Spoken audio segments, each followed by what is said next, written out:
Ustadz, suami saya belum mau belajar ngaji. Kalau diajak belajar ngaji atau ke kajian dengan alasan belum siap dan selama ini tidak pernah membimbing saya dalam segala hal. Apa yang harus dilakukan seorang istri, Ustadz?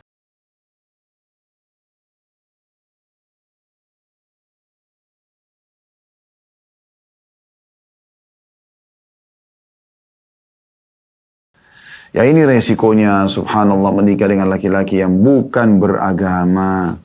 Kendalanya, nggak bisa baca Quran, nggak bisa sholat, masih merokok, ya, masih kumpul sama teman-teman buruk, masih sering berkata kasar, mungkin juga bersikap kasar sama istrinya, membengkalikan nafkah, tidak bisa mendidik anak, dan segala macam hal. Dalam agama maksudnya, tidak bisa mendidik anak dalam agama. Itu pasti terjadi. Dan itu semuanya terjawab hanya dengan menikah dengan laki-laki mukmin. Makanya Allah subhanahu wa ta'ala sudah memerintahkan Nabinya Muhammad SAW, ingatkan, wahai para wanita, idza ja'akum man tardawna dinahu wa khuluquhu fazawwijuh. Kalau datang kepada kalian laki-laki yang kalian ridhoi akhlaknya dan agamanya, nikahkan dia. Agama, akhlak dan agama. Bukan tampan dan kayanya. Nikahkan dia.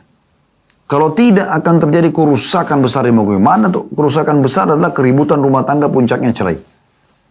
Emang begitu. Karena semua wanita kalau sudah mulai tersentuh secara agama, dia berharap suaminya temani dia sholat malam sama-sama, mungkin baca Al-Quran, mungkin apalah, ya dia mendidik anak dalam agama.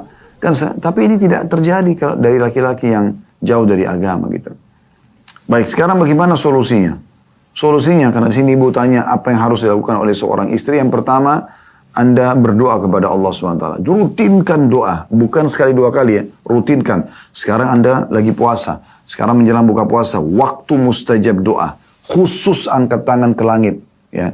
Selepas pengajian ini, Anda bisa sampai menjelang buka puasa, angkat tangan ke langit. Berdoa setengah jam, 1 jam khusus untuk ini.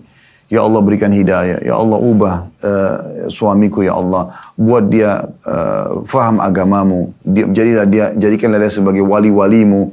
Salah satu dari orang-orang yang kau cintai, yang kau pandu kepada agamamu. Mudahkan dia untuk bisa mempelajari agamamu. Dan seterusnya. Kirimkanlah dia orang-orang yang bisa membentuk pribadi-pribadi keislaman dia. Dan seterusnya. Anda berdoa kepada Allah SWT dengan bahasa Anda. Tulus karena itu.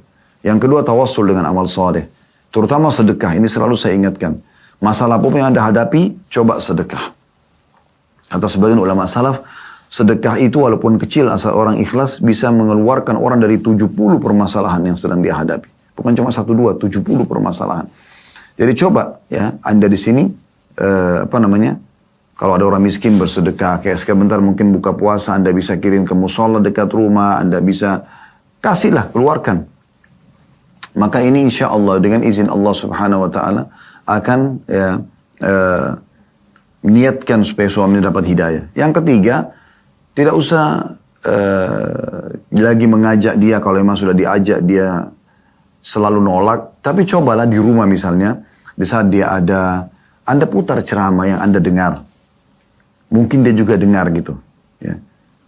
1 kali, 2 kali, Anda sering kirimkan cuplikan ceramah 1 menit. Di WA-nya. Dia lihat atau tidak itu bukan urusan kita. Karena tugas kita dalam agama menyampaikan saja. Kita berharap sambil mengirim, ya Allah mudah-mudahan menjadi penyebab hidayahnya. Saya sering ketemu, karena saya ketemu seorang bapak, Masya Allah punya kedudukan yang bagus di satu perusahaan ya, pemerintah kita, perusahaan pemerintah resmi. Dia mengatakan bahwasanya saya dapat hidayah justru karena istri saya.